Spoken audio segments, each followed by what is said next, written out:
What types of impacts from racism do you believe affect children's development and mental health? And I would invite either or both of you to jump in on that question as you see fit.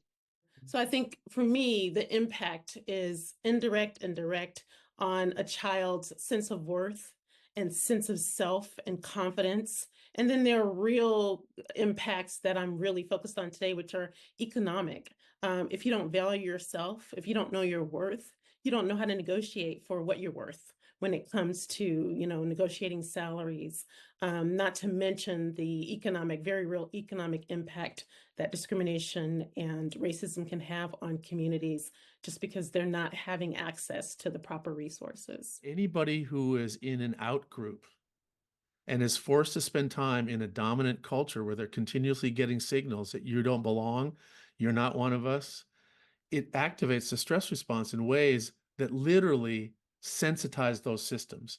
It'll change your blood pressure, it'll increase your risk for diabetes, it'll make you more likely to eat and gain weight because your whole cardiometabolic thing changes.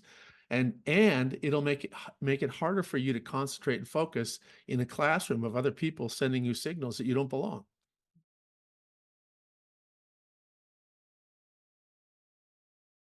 My next question relates to, parents, us, society, schools, concerned citizens. What can we do to reduce the negative effects of racism on our children today?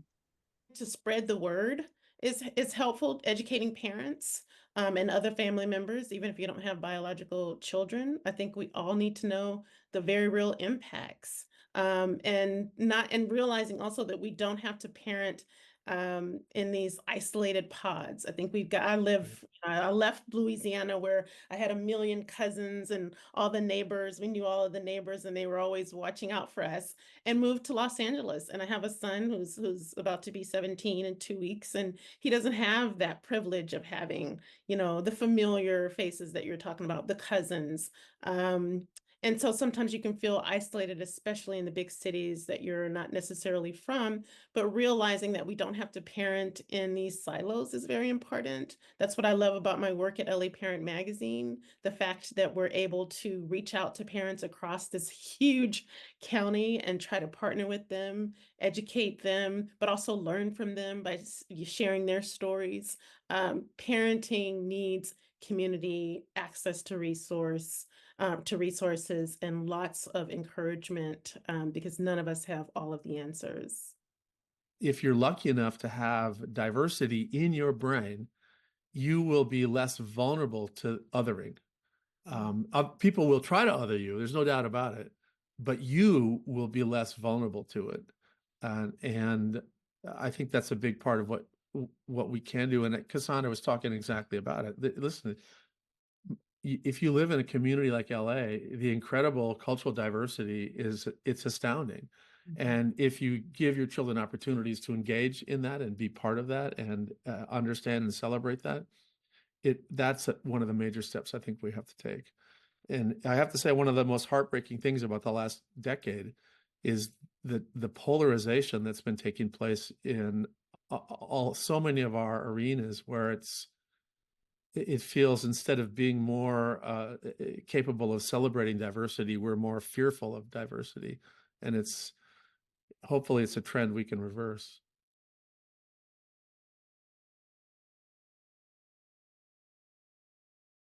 Is how do we recognize when our children are struggling with their mental health? What do we look for?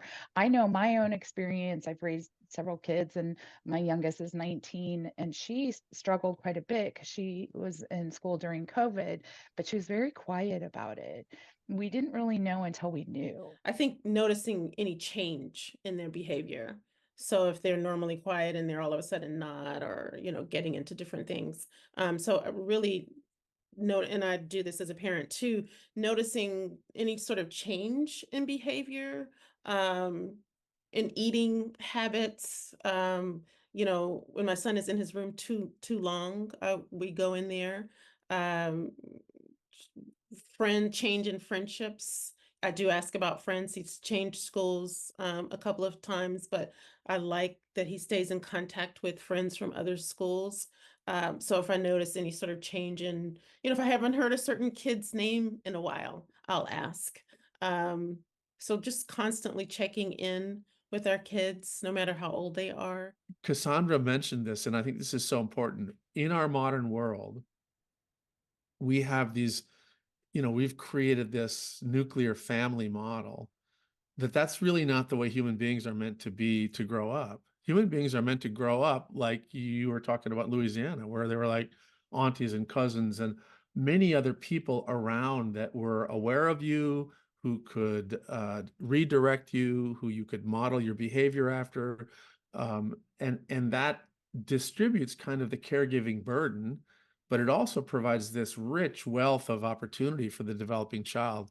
But now a lot of kids just don't have that anymore. And so parenting responsibilities on the parent just get greater and greater and greater and greater. And I always think about it, we ask some young parents, there are lots, I know a number of parents that are single women that are raising kids, and we want them to be an expert with boys and with girls who are babies and toddlers and adolescents. We want them to be good at homework and at sport. And we want them to be good at we want them to have this incredible set of capabilities. We want them to be disciplinarians, but we also want them to be funny and compassionate. But in the real world, the people that are giving you the structure and kind of the guardrails aren't the kind of people you go joke around with most of the time. You go to a family reunion and there's a guy uncle over there that's always telling jokes and everything, but you would never let him do other things. And the person over there who's making sure that we're on time and we're getting stuff done, he's not that funny, but he's good to have around. So we just don't have that as much as we used to have. And I think Cassandra's point about get out there and make those connections is a really important thing to help these kids.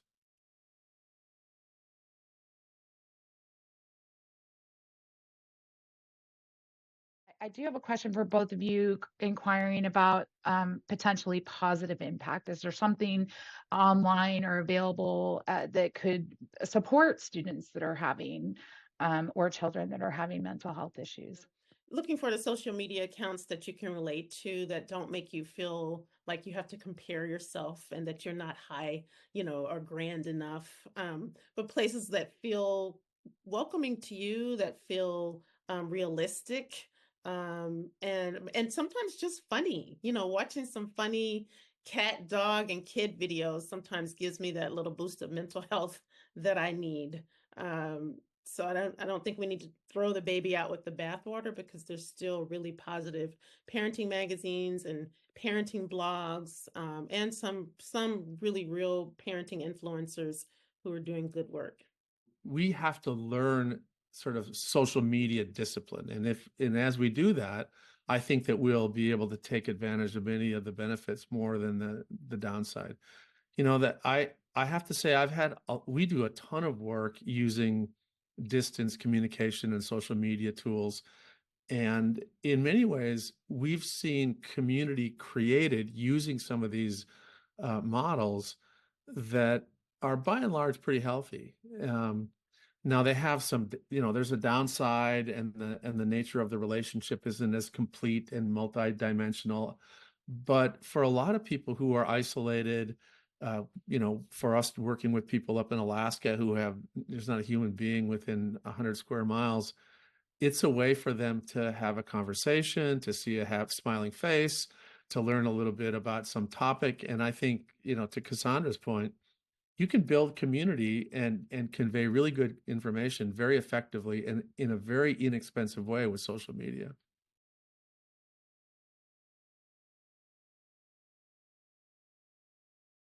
What is positive parenting? And as part of that, how can we support the more positive development in our kids? So for me, parenting starts with the self. Parenting the self, getting as much, support and mental health support that I need so that I can show up fully for my son. And for me also, it's about having a two-way communication and two-way respect. After growing up, back in the olden days where kids were to be seen and not heard. I mean, my son He holds my feet and his father's feet to the fire in a respectful way, in a way that I appreciate, that I never would have had the courage to do. So really, those are the things for me. It's self-help, therapy, having an two-way communication between you and your children, two-way respect, humor, and joining with all the other parents and aunts and uncles and neighbors to help you do this parenting thing.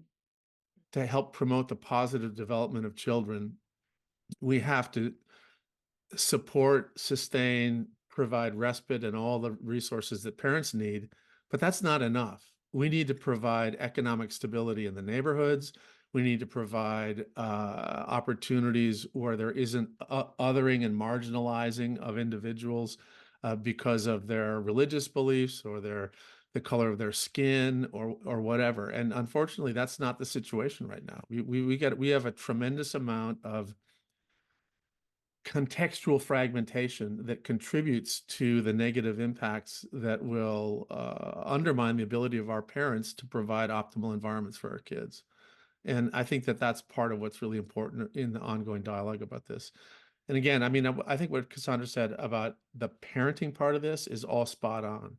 If the parent feels rested and the parent feels valued, the parent feels respected, then they can go on and do all kinds of great things for the child.